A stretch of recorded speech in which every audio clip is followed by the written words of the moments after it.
Hello, guys. Oh, this is loud. Hey, guys. Welcome back. Okay, before we go into the next performance, I want to let you guys know that we're going to be filming after the event. So if a few of you guys can share your experience of the event, just for Bumble, just to kind of say how you kind of found the event and stuff like that, that will be really, really appreciated. So without further ado, I'm going to introduce Jess, the poet, to share a little spoken word for you. Make some noise, guys. How's everyone doing today? How's everyone doing today? That's good. My name is Poetess Jess. I am a spoken word artist. And I'm just going to share with you a poem that I wrote for a play called Broken. And I also wrote for the Black Magic Awards. Thank you. Also want to thank Breeny for giving me the opportunity to be here tonight. I don't take it lightly. You know what we do with poetry, we snap our fingers. Can I hear your clicks? That's nice. Here we go. Before he formed me in the belly, he knew me. And though I be born in sin and shaped in iniquity, he ordained me. But I was blind to who I was meant to be because I neglected me. I was no longer conscious to my own self. Me, I became a stranger to my own self. My pitfalls were pit stops. My movements were deadlocked. He used my body as a tool.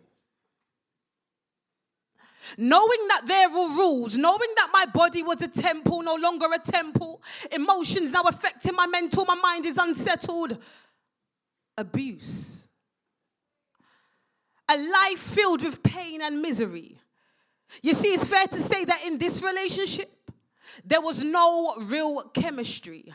It could not work for us both. God could not cut dead ends for growth. He just wouldn't allow it. Abuse. It's not right for any human. Take heed to my words because I've been a battered and abused woman. What do you call it when your palms are sweaty? When your brain is on death row because your thoughts are deadly? When your back is in a slouch because the weight of being unsure is so heavy? What do you call it when you cannot get on your feet? When the world says you can't and your own brain says you're weak? When your faith is a mess and you start to trust God less? Day by day, your faith gets less. Day by day, your faith gets less. But ladies, did you know that you were graced for purpose? And everything that you went through in your life, all of the pain, all of the hurt, all of the suffering that you went through on purpose. Only for you to give birth to your purpose. You see, you are a landmark of greatness. Your character is courageous. Your energy is contagious. Your mindset is blameless. You are giving and gracious. You are not selfish, but you are selfless. And it's not that you don't care about yourself. You just think of yourself less. So get rid of all that heavy weight so that you can become weightless, because tonight you will understand that excess is not needed for access. Please, close that stagnant chapter in your life because you are not a book. You cannot be read, but you are the Kindle, the light to the flame. Just allow the Lord to light you like matches. The world can't match this because you ladies, you guys are matchless. You are the star that every young girl is wishing on. And tonight, it is your hour, it is your time, and your set time has come. So before you quit, remember why you started. Remember why you lit your flame, and remember why you sparked it. Remember why your peak is still worth climbing and why you can't stop. And why you've got to keep on striving. Remember, everything happens in God's timing. It's all about aligning and appointed timing. See, it's so easy for you to walk away because you probably feel like you've been left behind in your own lane. You keep swerving from lane to lane, and now you find yourself in the watchman's lane. You sit and watchman's lane. You can't even pass memory lane. What a shame. See, you slipped, you tripped, and you can't even pass it. You can't call it the past because you haven't passed it. And now you mask it. Well, I'm so happy that life came and gave me a slap in the face, only for me to touch base with myself because I was sleeping on myself. Ladies, listen. Don't ever let your setbacks set you back. And if you take a blow, you better blow back. Let your setbacks know that they're never going to blow back. Know that. Your mind is like soil, and whatever seeds you plant will unfold. I've been told that the trees, they lose their leaves only to blossom in the summer. But you ladies, you are on the come up. Just realign. Growing from the ground up, you guys are vines. Stop focusing on life the wrong way. Focus on your finish line.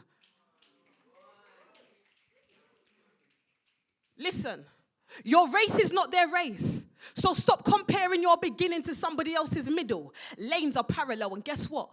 We're all just in the middle. Do not ever think that your failure is defeat. Don't ever think that your progress is little. Do not choose to be an inconvenience, because what you are is an inconvenience, undefeated. And if I can get you to believe this, then lesson 1 is completed. In fact, guys, repeat this. Tap your hands on your chest and say, this being. Say, this being is becoming. Say, this being is upcoming. This being is forthcoming. This being is coming back for everything that they ever stole from me. My confidence, my self-esteem, my dignity. So now is the time that we no longer stop. We just take pauses. We don't look back, but we keep moving forward. So before you quit, Breeny, remember why you started. Remember why you lit your flame, and remember why you sparked it. Remember why your peak is still worth climbing, and why you can't stop, Breeny Lee. And why you've got to keep on striving.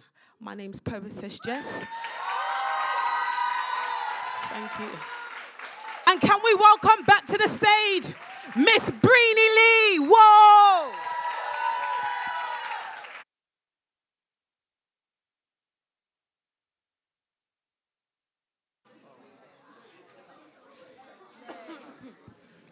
Wow, do we have chills? Do we have chills, or do we have chills? Wow.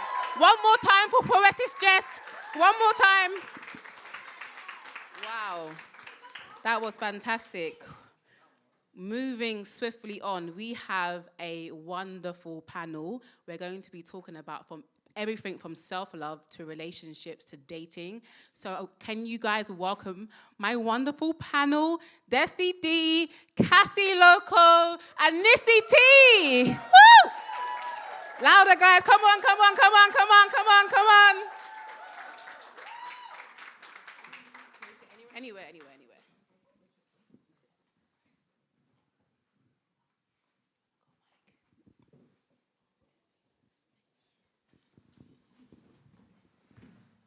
Okay, guys, this is going to be our self-love panel. Can everybody introduce themselves? By the way, guys, I hand-selected each person on this panel because I know that they're going to bring fire. Each one of these young ladies are powerful within their own right. I look up to them. They inspire me so much. Their journey is beautiful. So starting with Cassie, can we introduce ourselves? Just let them know what your name is and what you're about. Hello. Oh, hi guys. I'm Cassandra Loco, and I just literally share my truth online and my story and the journey that I've been on, and just try to encourage people to go from pain to purpose. So yeah, that's me. Hey guys, my name is Desti D. I'm a mental health-based speaker for my talk show Life with Desti D. Breeny's my sister, and I'm just honored to be here, honestly. Thank you so much for having me. My name is Nissy T. Hi, everyone. Again, it's an honor to be here. Breeny is just amazing. Can we give a round of applause to Breeny, please? I love her so much. She's so incredible. I am a content creator as well, so I do a lot of stuff online, mainly focus on empowerment and encouragement, just because I believe that each and every one of us is powerful. Sometimes you just need someone to help you draw that out of you, and that's me. So yeah, that's what I do. Love it. Round of applause for our panel. So my first question, anyone can answer. So you are all influencers. What does self-love mean to you? Forgiveness, acceptance. I suffered from severe depression at the age of 21. It started at 9 years old when my parents gracefully gave me up. I had no idea that I was going to live without my parents for the rest of my life. And I had to accept myself in a very vulnerable state from a young age. I had so much rage against my parents. I had so much anger. Why was I taken away from two people that meant the most to me? And having to go through and overcome mental health, which now my testimony become my story, and that is now my purpose in life. That to me is self-love, is forgiveness, and accepting my truth and my story, which is now my purpose in life. Beautiful. Thank you. Cassie? For me, I was very, very, very insecure. So I didn't see real value in myself. So accepting that I'm not perfect and understanding that I have flaws is what self-love is to me. It's like learning to love myself and accept myself for who I am. And yes, I'm striving to be better every single day, but loving me where I am. So yeah, that's what self-love is. Lovely. Nisi? Amazing. I think for me, self-love is giving yourself the space to be great. I think we live in such a world that tries to shrink so many of us. Even if you are, or you, like you said before, you start off really, really confident, it almost feels as though you can't be too confident, or you're arrogant, you're cocky, you think you're too much, or you must think you're nice. It's always these little comments that we get. And for me, self-love is giving yourself the space to be unapologetically, authentically yourself, and to be great. So whatever that means for you, you could be the best speaker, you could be the best politician that you could possibly be, you could be the best whatever it is, even if it's just a sister, just being the best version of yourself. I think giving yourself the space to do that is self-love. Here. I completely agree with all of your points. So this is a question to everyone, but Nisi, since you kind of just ended off, you are very confident. Has there ever been a time in your life where you felt really insecure? Can you share a bit? Oh yeah, definitely. So growing up, for pretty much most of my childhood, I was very, very insecure. Now, my insecure wasn't like I was always sat in a room forever crying, or I went through like severe depression or anything like that. That wasn't my story. But it was just me looking in the mirror and genuinely being disgusted at what I saw looking back at me. My weight has always been like such a weird thing, which is why when you were talking, I was just like, sis, do not worry, because I know the struggle. Honestly, I grew up really, really skinny when I was a kid, and then all of a sudden I put on all this weight, and I was in school, and I didn't get severely bullied or anything like that, but it was just the fact that I never felt good enough like the other girls, like the, slim girls and the ones that all the boys wanted to talk to, or all the ones that got the attention. That was never me.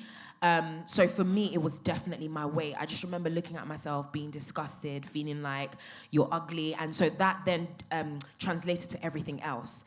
At the moment that your self-image, in terms of even how you look at yourself, is so distorted, it affects everything else. All of a sudden you feel like you're not good enough. All of a sudden you feel like you can't reach your dreams and your potentials. All of a sudden you feel like if you were to be in a room with somebody else, they'll pick them over you. So 100%, I grew up just feeling so insecure about my weight. And so I kind of overcompensated with trying to be really book smart. So I'm a nerd. So I just overcompensated with that. But yeah, I would definitely say and it's still something that I'm still working on. I still have to have days where I'm like, stop it. Seriously, look at yourself in the mirror. Like, you are beautiful, you are gorgeous. Just look at yourself. So it's still a battle, but we move. Was there ever a moment in time where you can actually pinpoint and was like, okay, this is the time I've overcome this insecurity? Or like you said, it's a work in progress, but was there a moment where you felt like empowered? I don't think that there was like a distinct one moment, but I would definitely say it's been a transitional period. It has been a growing, kind of like a growing phase for me. I think just over the years, so when I was really young, so that was probably in school, And then when I was about 14, I lost a lot of weight very, very quickly. So I've spoken about it on my YouTube channel before as well, but not a lot of people seem to have remembered that. I might need to revisit that video or something. But I lost a lot of weight, not in the best of ways. I literally just stopped eating. So it wasn't even intentional. I don't know if it was just something in my brain where I was so insecure about my weight that my brain just something switched. I genuinely couldn't even stand the smell of food. As in, I would have one bite of food and it would make me want to throw up. I remember I used to wake up every single morning, just the need to just throw up. It was almost like this weird psychologically, I don't know, this weird bulimia that I didn't necessarily say I was going to do, but I just stopped eating for about a month, barely ate, and I lost so much weight dramatically, but it meant that I was in so much pain. So my body was aching all the time. I couldn't really sit in the bathtub because like the bones in my bum would actually hurt when I sat down because I'd lost that much weight. Nobody knew this. My family didn't know this, but this is what I experienced. Now you would think I'd be super happy because, oh my gosh, now I've lost all this weight. I'm amazing. But I was still insecure. So I realized that at that point that it was more than just about this weight thing. I had to really dig deep within myself to try and discover, how do I love me for me? Outside of, because I could put on all this weight tomorrow, and then what? You go back to hating yourself again. And then I lose weight, and then it doesn't make any sense. So I think, again, it's just been a journey of really saying to myself, no, we need to train the mind. Just like we train everything else. We train our muscles. We go to school so that we can be educated. We need to educate our minds to talk to ourselves better, to look at ourselves better, to also be concerned about what it is that we're taking in. Do you know what I mean? Like, are you following people on Instagram every single day who look like a size 0? If you are, if that's not helping you, please maybe unfollow some of those people, not because you hate them, but because you understand what you need to feed yourself. And that's the most important thing. So it's definitely been a journey. Yeah. Amazing, beautiful. Desi, have you ever been insecure, and how did that manifest? Yeah, this is a personal one for me. This one actually it came from my grandma. So when I moved to this country, I was raised by my grandma. I have 2 older sisters, and they're much older than me. They're 11 and 7 years older than me. And my older sister was a pageant girl. And, you know, she's a graduate. And then my second sister, she's 11 years accountant. And I was young. I didn't really have that kind of ambition to want to be an accountant or a pageant girl. I was like, nah. Number one, I'm a tomboy. And number 2, like, I just like playing sports and not having that mother figure. I looked at her as my mother. And every time I would even bring back certificates from school, like 100% attendance or, getting, just like little achievements that you have in school. I never got the, I'm proud of you. Well done. Even at prom, never got, you look amazing, or you look great. None. So I had to sort of like self-congratulate myself a lot. I had like little things to look forward to. So I would so I'm gonna tell you guys, so I have a showcase coming up on the 14th of December. It's to celebrate men's mental health. And this is the biggest thing I have ever done in my life. It had started from when I was supposed to be reunited with my mum in August after not seeing her for a decade. And I said I was going to have this live reunion of me, my mother, and my biological brother in front of everybody. But I was like, nah, I'm too overwhelmed. I feel like I can't accept this. I feel like I can't. I still don't accept the past yet in order for me to let everyone see that. And majority of that pain and pressure comes from the fact that I never got reassurance from my grandma. And I was looking for reassurance everywhere, from social media, from people. I wouldn't even go out my house wearing makeup. Like, no, not wearing makeup, not doing my hair, not even like dressing like proper. And it would be like, I'm going to Tesco's.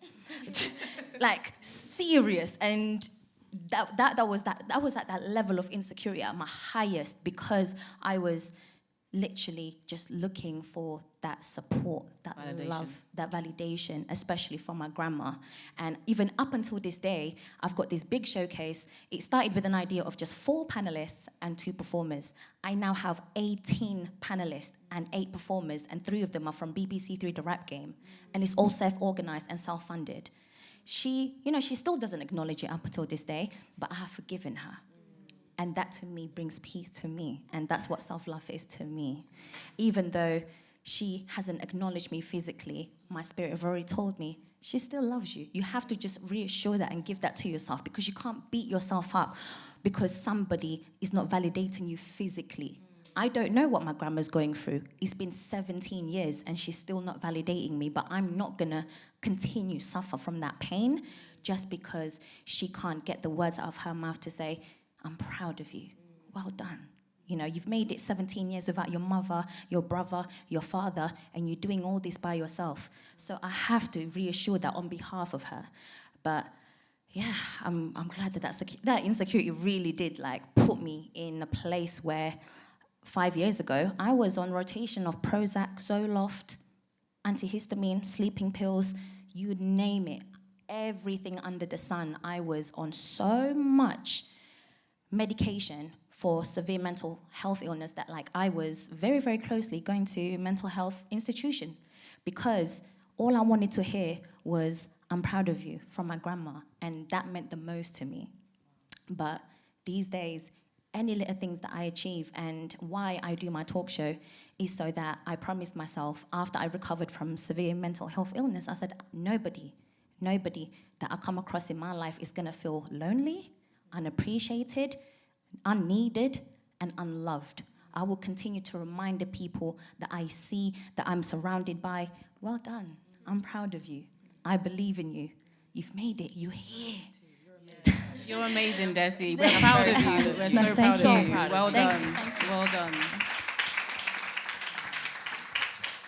No, honestly, I spoke about that in my last video about validation, and when you don't, someone doesn't have to say you're ugly or you're dumb. If no one actually says anything, there leaves a void in you that you go searching for it. And that's why it's so important to validate your children. If anyone has children here, validate your children. Give them some grounding within themselves so they don't have to go into the world and search for it in most of the time negative places. So Desi, we're proud of you. You're doing amazing. All of your events, your heart to help people doesn't go unnoticed. And most of the times we give to people what we didn't get ourselves.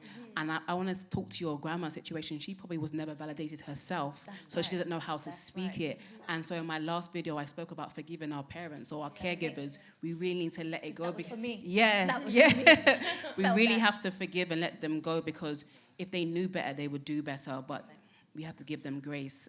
Cassie, have you ever dealt with insecurities? Yeah, I'd had, severe,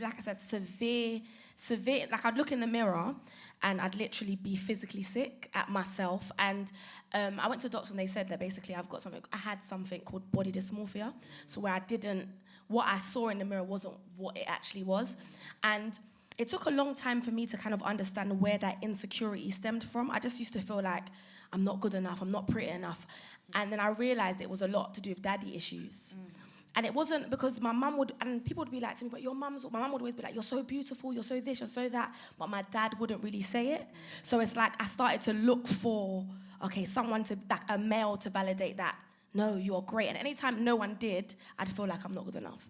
And I'd go back to that place of insecurity and that place of feeling like, I'm not pretty enough, I'm not funny enough, so I literally used to search for someone to be like, Cass, you're good enough, Cass, and then when I'd find that, I'd cling to them. And then obviously, we've been talking about finding your happiness and things in other people, and the more that I would cling to that, and then maybe they'd let me down, then I'd be sad again. And I felt like I was just on a roller coaster of, so I'd be with someone and they'd be like, yeah, you're great, and in the moment that they didn't do it, then I'm down.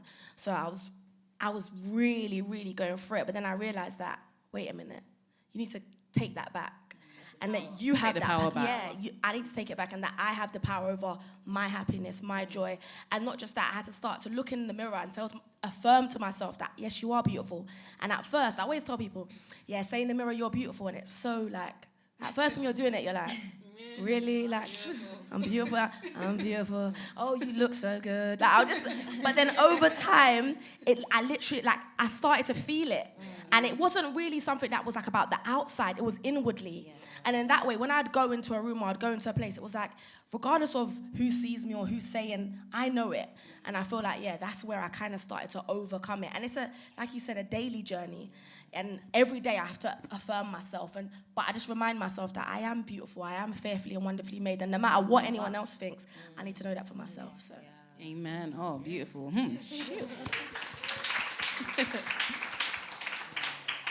So you're all influencers with a pretty big following.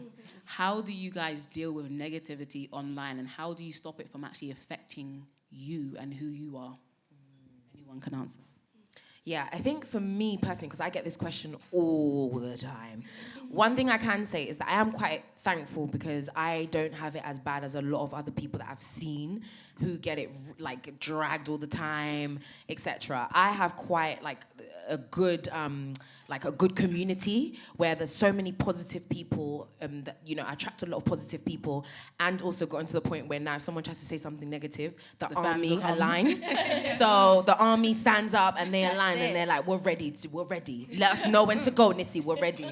And sometimes I just have to be like, you know, leave it. But personally speaking, you know, I think it's a natural human thing for you to see someone say something negative about you and to feel some way about it.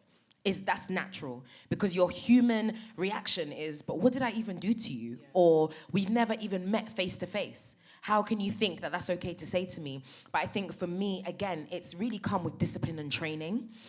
It's come with me consistently reminding myself that, listen, you chose to put yourself out there. With that comes both positive and negative.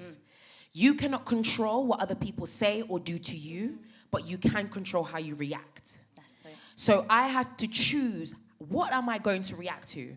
Am I going to react negatively to one person out of maybe hundreds of people who've said amazing, lovely things, and there's maybe one person who just wants to say it because maybe they want to be noticed, or because they have their own struggles or issues that they're going on that are going on in their life? Am I going to respond to it? No, because if I feed into it, it escalates. There's no point feeding into it. So me, I'm the queen of Ray Charles, Stevie Wonder. I will be legally blind. I will pretend that I do not see it. And it is a challenge, especially because with me, I don't really care what you say about me, but I'm very protective over my family and my friends. If you then start saying anything about like my partner, my family, my friends, I become like mama bear, like don't come for them. But I've still had to consistently remind myself, don't feed into it. These people are probably just sad, miserable keyboard warriors that have nothing to do on a Wednesday afternoon. On a Wednesday afternoon at 3 p.m. when people are out here hustling, getting their life. They're trying to send for you on social media. Just put it into perspective. There's no point. So I've just gotten to that place where I just train myself and just say, listen, there's no point. Don't feed into it. Leave it out. That's it. Your army will arise and assemble anyway. So Avengers assemble. Go ahead. You know what? You covered a good point, sis, because when you don't react, that's when you win. Don't ever let anyone get you out of character, because at the end of the day, they didn't get paid to make that comment. So why even bother absorbing the negativity? They're just trying to get you out of character, to test you, to see your weakness. But you know what? Let me spill you some tea, because the negativity I experience is actually in real life. Oh, and these are coming from other influencers. No mention, no name mention. What's the tea, okay. sis? So we were at dinner. No, I'm joking. I'm about to lay it all on the table right now. Oh, okay. This was a brand's dinner, okay? And I was in the path of purpose of becoming from fashion blogging to actually want to become a mental health speaker, because I now have psychology qualification. I now mentor single moms. Yes. I do speaking for women with alopecia, women with disabilities, so from dwarfism to brittle bones disease. And my next step is actually children. That's what I want to train to do, is to speak mental health with children and going to schools. So we were at this dinner. Obviously, all the girls, they're having all these bougie food that tastes like Lush. It's nasty. Soap? Not the soap. Not the soap. Like Lush bar soaps. And they were just doing bougie. And then so there was 25 of us, and we were sort of like sitting in a corner, and this girl, God, just out of nowhere, she just came for me. She was like, so Dee, I don't really see you posting often anymore. Is blogging falling off for you? I was like, oh, sis, we're really doing this in the middle of a dinner. And then I said to her, I just kind of sort of like played the game. And I said to her, I was like, you know what? It's not working out for me anymore. It's not me. And she goes, oh, so you're not getting paid then? I was like, that's twice. And I said to her, oh no, I'm getting paid, but I'm just selective. And then she goes, okay. So I take it as you're just not a blogger anymore, because I didn't really know whether to unfollow you or not, because you're not posting anymore. Wow. Sis, that's 3 times. So then I was just like, okay. So you, in this dinner, I was like, all of us here, we're all here for this brand. And I said to her, are you here because you just invited for work? Or are you working with them? And she goes, oh, I got invited, they gave me a really nice dress, we're in sketch, and, we're here to take content. I was like, oh, okay, so you're just here for the dinner, and they just invited you. Because I thought all of us here has a contract. It must just be me then. I'm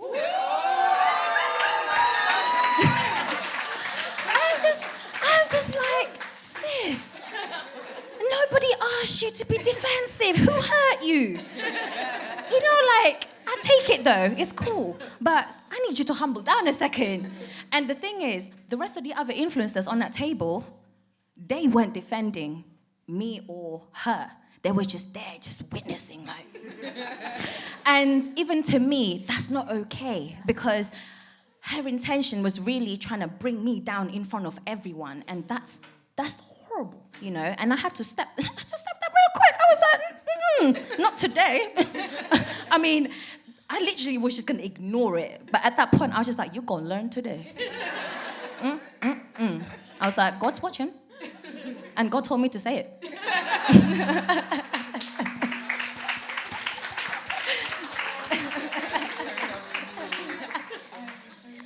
I think for me, I really struggled with it, if I'm 100% honest, because... Okay, so Cassie had the most viral wedding on social media history. And so overnight, you're basically, everything just blew up. 800 followers. 800? Yeah, to 10,000. And I wasn't really prepared for it. So, I was just like, oh, okay, here they are. And at first, I kind of feel like I wanted to be liked. I wanted to be like, in the beginning, it was like everyone was quite positive. Your wedding, you're this. And then I found I don't know how I found it. I think I was on the internet and I found a whole, Fred. Yeah, Fred about, they didn't pay for their wedding, this person paid for their wedding, her dress. I saw a Nigerian blog that was she looked disgusting, all of this stuff. And I was like, I remember I felt so hurt. I was like, what? And I remember at that stage, I always used to try and check doing know you. Exactly. I had to remember that, at the end of the day, on social media, people see you, but they don't know you personally. They don't know about your personality and who you are. And once I kind of realized that, I was like, you know what? I'm okay not being liked. And the more I kind of just done me, that's how my following continued to grow. But at the Personally, I was growing up, everything perfect. I went through a big stage as well where I just really wanted everyone to like me, and I remember so bad that one day my cousin must have, because one person said that they just didn't like me because they thought I was fake, because I'm generally, most of the time, I'm a happy person. I don't barely ever get sad, and so they were just like, she's fake, she's this, she's that. And then my cousin must have been like, because I was upset about it, and she was like, oh, you're upset because someone doesn't like you. And I remember it actually triggered me. And now I just look back, I'm like, who cares? So definitely, I would just say, you're just not going to be everyone's cup of tea. Just do you, be you. That's enough. so what gives you guys confidence? What is the core, what anchors you? Because I believe there's different levels of confidence. There's outward confidence is yeah, look at me, I'm so great, everything's fine. And then there's actual inward confidence where you're actually really genuinely grounded in who you are, and nothing moves you. But what is it? What is that anchor? What gives you confidence? Giving, sis. giving. Since I started mentoring, knowing that I'm being valued for who I am in the inside and not what I look like in the outside, and helping someone actually revaluing themselves again, rebranding themselves again, that gave me the confidence, because I said to my mentees, when you win, I win. When you're happy, I'm happy. We all in this together. And that gave me the confidence. It's giving. Beautiful. I would personally say my faith. So my faith is everything. It seeps into every area of my life. So I'm a Christian, and me viewing myself the way that God views me gives me the most, like, literally feel invincible. Vim, that's it. It gives me a different level of vim. If that doesn't translate to some people, it just gives me a level of energy. Because I recognize that even in this world where, like you said, people can disappoint you, even the people that you love the most and that you value the most, humans are humans. We will always let each other down. We'll even let ourselves down. But God is the only one that stays constant and will never let me down. So when I, again, for me, read the word and it says, you are fearfully and wonderfully made. You are the head and not the tail. You are in front and not behind. You are the light on the hill. You are, the righteousness of God. You are, a light on the hill. Whatever it is, when I read all of this stuff, and I'm like, wait a minute, this is what scripture says about me? This is what it says about me. Oh, then what the hell do I have to worry about? Even in this world where I don't necessarily understand everything that's happening, even in this world where I feel sometimes like I'm just running this race and I'm getting tired, I'm getting weary, I don't know what's going on. But again, even it speaks, again, sorry, I'm kind of going to go into church a little bit, but even in scripture, it says, for those who hope the Lord, they shall soar on wings like eagles. They will run and not grow weary. They will walk and not be faint. So I'm like, when I'm tired, I'm like, wait a minute, I have something that will bring me right back up again. So for me, is my faith. It's just that gives me the ultimate confidence. So when I go and I do conferences in front of hundreds of people, I can stand strong and firm because I know who I am and whose I am first before anything else. I know my foundation, and that is so solid that nothing else can rock me. So I would definitely say my faith is like the pinnacle of my foundation. Amazing. I think it's a mixture of both of yours. So obviously my faith, I'm a Christian too, and giving. And one thing I feel like I've realized over time is that if you're not confident on the inside, regardless of how much you show up and show out, it will start to show. And one thing with me before, I was quite insecure, quite shy, and sometimes when I'd come in a room, I wouldn't really be that confident person. But then I feel like the moment, even though sometimes I'm not always like outwardly like, yeah, I'm here, I'm me, but because I know what's happening on the inside, the moment that I speak or I share, it's like people are like, oh wow. And I feel like because of that, now I know that it's not always about what it looks like to everybody else all the time, or like, how things look, but it's more about what's happening on the inside. So I feel like your confidence starts from within rather than face value, yeah. And the more that you work on within, it's lasting rather than just you show up for that day, but then tomorrow you're feeling, So I feel like confidence always starts from within. So my faith, giving, and just getting my confidence from within.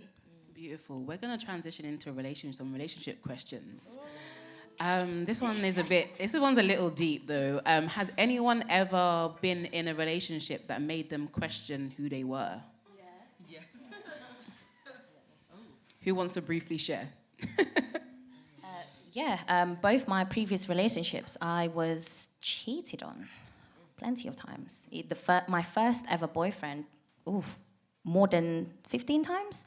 And his best friend actually told me, because he was like, Desti, you're such a good person. I no longer can lie to you, but I'm just letting you know, whilst you're at school and he's in sixth form during his free period, he kind of goes home and, has a study friend. I was just like, man, I gave this guy everything. We do everything together. It almost seemed impossible. I'm just like, yeah, you're a pro cheater. You're like first class degree cheater, because we were like in dance club together. Our mums worked together. After school, I would see him. And I'm just like, where do you even have the time? Listen. They always make time for that. He was like a backward hitch. I'm just like, how are you doing this? But funny enough, with both of my exes, I'm actually cordial with them, like we are in peace. And it actually made them emotional when I told them, I was like, I've forgiven both of you guys for everything that you've done for me. And they were just like, Desti, this could have broke you as a woman. And I said to them, it's not your fault. You're a human being too. You're allowed to make mistakes. It's just, on my part, I know I deserve better. And guys, I'm being valued now. Ladies, when I say the person is even traveling 5,000 miles away just to come to my showcase on the 14th of December. Come on now. If you can't pick up your call, Oh, to the left. To the left, to the left. Yeah, that's right. Bumble. Set up an account because you deserve so much better. And before I used to set my value a lot less. Even like the little slight compliment, I'm just like, well, we're dating now. You know what I mean? Like, oh, he's bae. Because he called me pretty. But it really did put so much insecurity. And you know what? The comment that I made about not being able to wear makeup when I went, to go outside and stuff, it came also from my first boyfriend. Because I came out the shower, his first reaction, he was like, ew. That 2-second reaction stayed with me for over a decade. So now, every time people see me without makeup for the first time, oh my God, I would just look down, I would just not look at them in the eye because I couldn't. It literally set my confidence all the way to the all-time low. I was only, now I'm turning 26.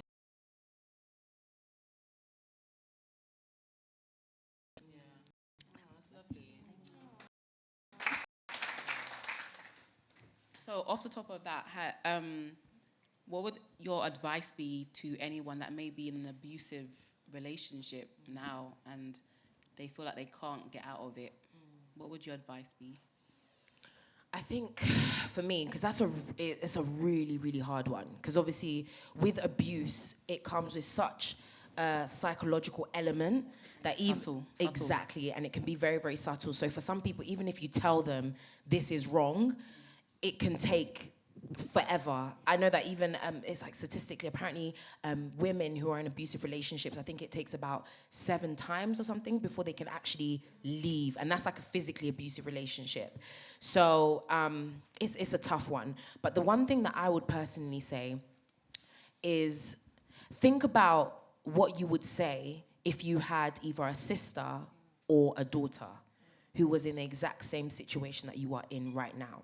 Because I think sometimes in order for you to come out of something, you have to literally remove yourself from it for just a second, just so that you can see better. And so for me, for example, I have 3 younger sisters. I'm very protective over my sisters. So if I was to see one of my younger sisters in an abusive relationship, and abuse doesn't just mean physically, by the way. Abuse could also mean mentally. If they are constantly telling you, you are nothing without me. I made you who you are today. You wouldn't be able to do half of what you do today without me. That is abuse. Because they are literally telling you that you are nothing without them. Outside of them, you will not survive. That is not okay. So I think for me, I would just look at it like that. I would say, what would you say to your younger daughter? In the situation that you're in right now, would you be okay for your daughter to come to you and say, Mum, this is what I'm experiencing, or big sis, this is what I am going through? And if you even for an inkling say no, you know what to do. Even if it means you have to start from scratch, it is okay. It is okay. Better for you to start from scratch than continue to be broken by someone who doesn't deserve to take that piece of you. Nobody deserves to have that kind of power over you. So I would just say, step back and take a look at it from a different perspective. Wonderful, yes. And if anyone is in an abusive relationship and they want to talk to anyone, I'm available after the event. So Cassie, you're married. Desi, you're in a relationship. And we have a whole fiance right here. Shut her up. So my question, I guess to Cassie, but anyone can answer, how do you navigate being in a relationship but not being defined by that relationship? So I think a lot of women will be like, oh yeah, I'm a wife now, I'm just his wife or whatever. Like, how do you keep your sense of identity whilst being married? Can I be honest? Yes. So, like I said, so before my wedding, I had 800 followers. Carl had like 10,000. He was a speaker. Like, he was doing all these amazing things. I worked in a bank. And I'd often go with him, and people would be like, oh, Carl's so amazing, and what do you do? And I'd be like, I work in a bank. And they'd be like, oh, okay. Oh, you're just so lucky to have him. And I think at first I was okay with being the wife, if that makes sense. I was like, well, I'm just going to help him be the best version of him. And then one day it was like, God was like to me, Cass, but I've got a purpose for you and just for you. And I feel like what you were saying earlier about thinking that a relationship completes you and following that fairy tale of, oh yeah, happily ever after, I had to really redefine that even through the beginning of my marriage. I had to understand that I'm an individual, and yes, I'm with this great person, but I also have to find my purpose. And I started to really work on myself and really start to work on, what I want to do, what I want to be, and different goals that I had for myself. And the more that I did that is the more that I started to find out who I was as an individual outside of just Cass and Carl. So now I feel like before it was like, oh, you got married, Cass and Carl. You got married, Cass and Carl. But now it's like, Cassandra, you're Cassandra, and Carl's Carl. So I feel like even in your marriage, even in your relationship, even as you're thinking, even before you get, because I did it through as I got into my marriage and in my engagement, but I feel like even before you get into that, finding out who you are and finding out what you love and what you like, and not just, I have an analogy, like not just coming to the table like with an empty box and expecting someone to fill it, but coming with a full box. So you're coming with something and they're coming with something, and you're coming together to add to something. But by yourself, you're still you. Yeah. So I feel like, I just had to find me. And I always say, sometimes people feel like, oh, they have to be everything before they get into a relationship. And yes, it is great to be, but just understanding that it is a journey. Because I really thought I was whole before. But then I had to realize, no, Cass, there's still parts of you that you need to find, and that's okay. So. Can I just quickly add to that really, really quickly? Yeah, sorry. It's just because this is such an important topic for me. I even spoke about it on my Insta story just the other day, because that actually used to be my biggest fear. Because from a very, very young age, so from about 15, I started off like kind of my journey in media from a very young age. So 15, I started I did like a little course in radio. I was, by 16, I was hosting events. I was doing radio. I was interviewing all these cool people, doing amazing things. And I've built my brand over the years. And one of my biggest fears used to be, and it still kind of is just becoming someone's wife, having children, and then that's it. Not that that's not an incredible thing, and if that's what you choose, absolutely amazing. Being a wife is an honor. Being a mum is an honor. But for me, with all that I know is inside of me, it genuinely used to scare the life out of me that I would be with someone who would then just expect me to just be what they would deem a wife, which would just be, okay, you're submissive, you're at home, you cook, you clean, and that's where it ends. That scared the life out of me. And it was only as I went along and I found somebody who, and I was talking to the girls earlier about it actually, I was saying to them, don't give up hope in finding someone that actually encourages you, like what you said, that allows you to shine. Because I feel like a lot of men say that they want to be with a powerful, a strong, a determined, a focused woman. But when they get with her, it intimidates them. So they quieten you or they shrink you. And for me, I had to stand firm in saying, no, I'm not just going to accept any guy, because I did that before and I didn't like it, where there was a guy that I dated who started making little comments like, oh, you're always out. Oh, all of these events that you keep going to, you're always around guys, always around guys. And at the time, I didn't really see it as a big deal. But now looking back, I'm like, that's how it starts. Yeah. Then all of a sudden we get married, then you're telling me, no, you can't go to that event. And he's my husband. So to some degree, I have to respect what he says, right? So for me, I'm so glad that relationship didn't end up going anywhere. But the man that I'm with now, I can genuinely say he allows me to shine. And that's why I was literally, he's just so incredible. I can genuinely say, and I never have anything negative to say about him, because he literally allows me to be me in my fullness. Not a lot of men can just sit back and come to one of your events. Like I run events as well every other month. Power class, master classes. We have another one on the 6th of December. Let me know if you want to come. But, they're all aimed at helping people reclaim power. And he would just come and he would just sit in the back just to support me. and he might tell me I'm not gonna come because I've got work or whatever, and then he'll randomly come and bring food and bring this and bring that. It takes a certain type of man to do that. So to all the women, don't feel like you have to compromise your dreams, your goals, because I've seen that so much where women were striving and then they got married and then it just shuts down. Just, you can still be great, and to all the men, support your women. If you say that you love them wholeheartedly and allow them to shine and to be great. But I don't even know where the hell I even went with that. But yes, come to the power class on the 6th of December. That was great. Quickly. Yes, sorry. How did you know your fiance was the one? Oh gosh. So I'm not gonna lie to you, I don't believe in the one. Personally. The one for you? Yeah, the one for me. Yeah. Even that still, because I just feel like there's, time. Whatever. How did you know you wanted to marry Ben? Okay, how did I know I wanted to marry him? Because I think it's mainly that, what I've spoken about just now, because I didn't feel as though I had to make myself smaller. I think that's when it becomes dangerous. I believe that every single one of us has a purpose. And I know you probably hear it all the time, but genuinely speaking, when God created you and you were put onto this planet, it wasn't by accident. It wasn't just because your parents one day had a oops moment, whatever, they were not prepared. No, you genuinely are here. So if you find, definitely for me. Women should look for in a man. Character over everything. When I met my husband, he had a hole in his bottom, literally. He was an ex-gang member that was still made me feel small. He's always encouraged me to be the best version of me, and I can be 100% myself. So I'd say character and someone that inspires you. A man that inspires you is really important. Okay, really, really quickly. One word. What is love? Desi. Acceptance. Nissy. Oh, Lord. Cassie. Love is kind, love is patient, love is...